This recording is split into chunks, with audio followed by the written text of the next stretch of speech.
वजीर केटीआर ने कहा कि 9.5 सालों में वजीर आला केसीआर की हुक्मरानी की वजह तेलंगाना हिंदुस्तान के लिए एक मरकज तवज्जो बन गया है। वजीर केटीआर ने हैदराबाद के बशीरबाग प्रेस क्लब में मुनक़दा मीट दी प्रेस में मीडिया के नुमाइंदों से तबादले ख्याल के दौरान इन ख्यालात का इजहार किया। उन्होंने कहा कि 2014 में तेलंगाना की फी कस आमदनी 14 लाख रुपए थी, जो अब बढ़कर 3,17,000 रुपए हो गई है। केटीआर ने कहा कि वजीर आला केसीआर की हुक्मरानी फलाह बहबूद का सुनहरी दौर है। उन्होंने कहा कि कर्जे लिए गए फंड को वसाइल के लिए इस्तेमाल किया जा रहा है। उन्होंने कहा कि पावर सेक्टर में इस्लाहात के लिए खर्चे लाए गए। मुल्क में ग्रीन कवर में 7.7% इजाफा हैरत अंगेज है। उन्होंने कहा कि IT की बरामदात में 400% इजाफा हुआ है और हैदराबाद ने बेंगलुरु को पीछे छोड़ दिया है। साथ ही उन्होंने याद दिलाया कि तेलंगाना मुल्क में अनाज की पैदावार में सरे फहरिस्त है।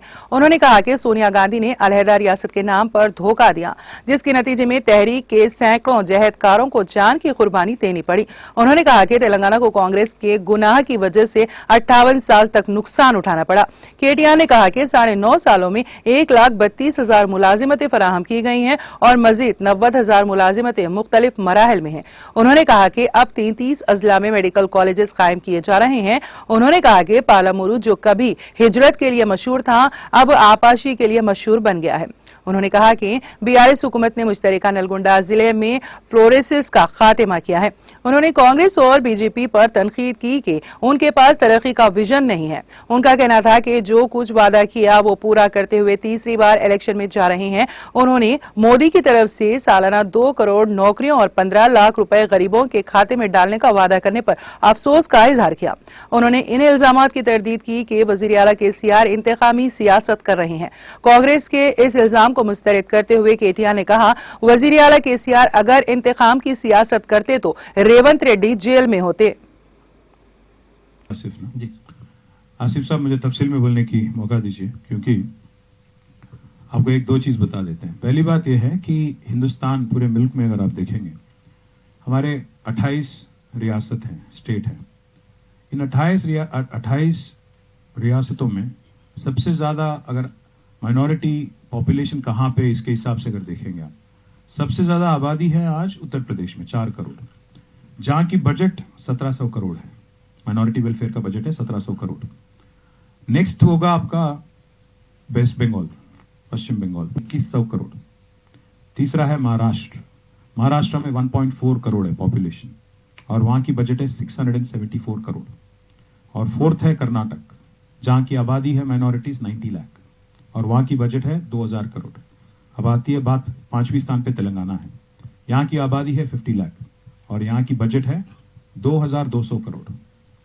जब मैं बात करता हूं पर कैपिटा बढ़ा, तो मैं जानता हूं कि पर कैपिटा बजट एक्सपेंडिचर भी होना चाहिए और डेफिनेटली आज पर कैपिटा एक्सपेंडिचर के हिसाब से अगर देखेंगे माइनॉरिटीज का पॉपुलेशन और बजट एलोकेशन के हिसाब से अगर देखेंगे, नंबर 1 है तेलंगाना पूरे हिंदुस्तान में, हर रियासत तक देखेंगे। हाँ, कमियां हम में भी हैं, कमजोरियां हम में भी हैं, हम ये नहीं कह रहे हैं, और गलतियां हमने भी किया होगा। हम ये कभी नहीं कहेंगे कि हम भगवान हैं, हर वो चीज हमने जो किया वो सही है, गलतियां हमने नहीं की। हाँ, कमियां हैं, कमजोरियां हैं, गलतियां भी किया होगा हमने, बट हमारी रवैया देखिए, रीत और रिवाज को आज रेस्पेक्ट करने का एक माहौल देखिए। यहाँ पे आज पूरे हिंदुस्तान में क्या माहौल है, आज तेलंगाना में क्या माहौल है, इसका भी आप एक बार गौर करिए।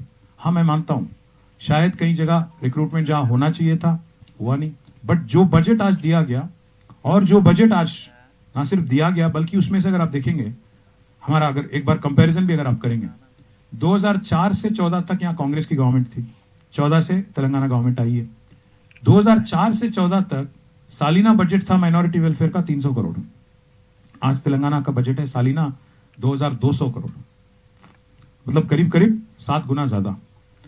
कहने का ये मतलब है, और इसमें से सबसे अहम बात यह है, माफी चाहता हूं, लास्ट बजट था 2200, एवरेज अगर ले लेंगे आप सालीना 1000 करोड़। तो इसमें अगर आप तुलना करेंगे, कंपैरिजन अगर करेंगे, फर्क महसूस करना है आपको, मैं आपको एक चीज बताता हूं। 1000 करोड़ जो खर्च किया जाता है माइनॉरिटी वेलफेयर के लिए, उसमें 700 करोड़ खर्च होता है बच्चों पे और तालीम पे। आज टिमरिस के जो स्कूल है, इससे पहले 12 स्कूल थे, हमारे गवर्नमेंट बनने से पहले 12 स्कूल थे माइनॉरिटीज रेजिडेंशियल स्कूल, आज 204 है। हमारे गवर्नमेंट बनने से पहले जूनियर कॉलेज बहुत कम थे उर्दू मीडियम के, आज 204 है। हमारे गवर्नमेंट बनने से पहले 5,000 बच्चे पढ़ते थे रेजिडेंशियल स्कूल्स में, आज पढ़ते हैं करीब करीब 1 लाख, जिसमें से आधे बच्चियां हैं। तो हम जो खर्च कर रहे हैं माइनॉरिटी वेलफेयर, वो छोटे छोटे रकम, छोटा रकम नहीं है, पहली बात। और दूसरी बात और सबसे अहम बात मैं आपको याद दिलाना चाहता हूं, 700 करोड़ खर्च होता है बच्चों की तालीम पे। क्यों दे रहे हैं इतनी बड़ी रकम? क्योंकि हम ये मानते हैं कि गवर्नमेंट का काम है नेक्स्ट जनरेशन को मजबूत करना, नेक्स्ट इलेक्शन के लिए देखभाल नहीं। तो इसीलिए हम इतनी बड़ी रकम दे रहे हैं। और दूसरी बात, आज तेलंगाना एक ही ऐसी रियासत है जहां पे आपको अगर विदेश भी जाना है, बाहर जाना है, पढ़ाई करना है, तो 20 लाख तक का स्कॉलरशिप 3,000 माइनॉरिटी बच्चों को दिया गया। 3,000, 20-20 लाख का रकम मौलाना अबुल कलाम आजाद के नाम पे ओवरसीज स्कॉलरशिप है। एक ही ऐसी राज है। हाँ, कमियां होंगी, हम जरूर उसका भी रेक्टिफिकेशन करेंगे, और कुछ और भी है तो हम जरूर जिम्मेदारी लेंगे उसकी, और जरूर हम उम्मीद करते हैं कि इस बार चुन के आने के बाद अगर कोई करेक्शन करना है, कोई चीज में अगर रवैया बदलना है, जरूर बदलेंगे। This side, right side.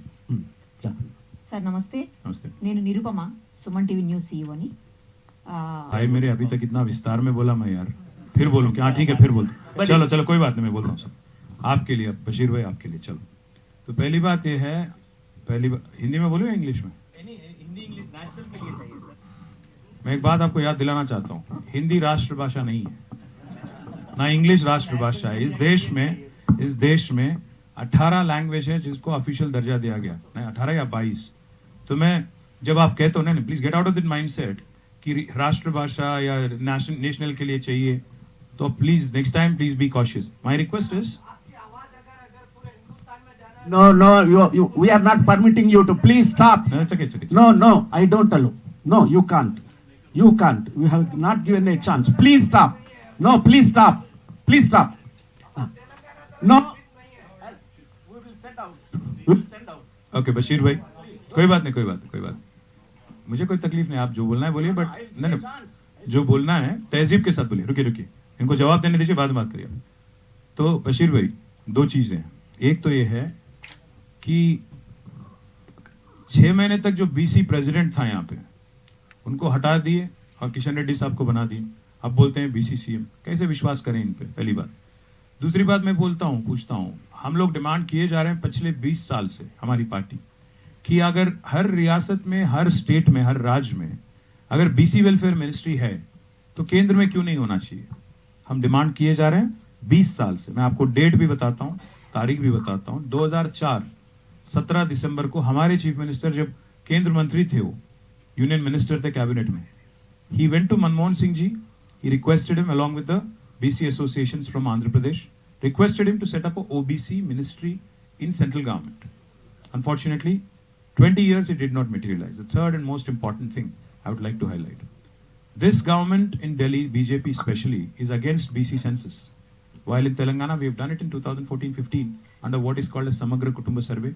We have the exact data. So this government says something and preaches something and practices something else. And most importantly, I believe that they're trying to find an excuse for their disastrous laws, their impending disastrous laws.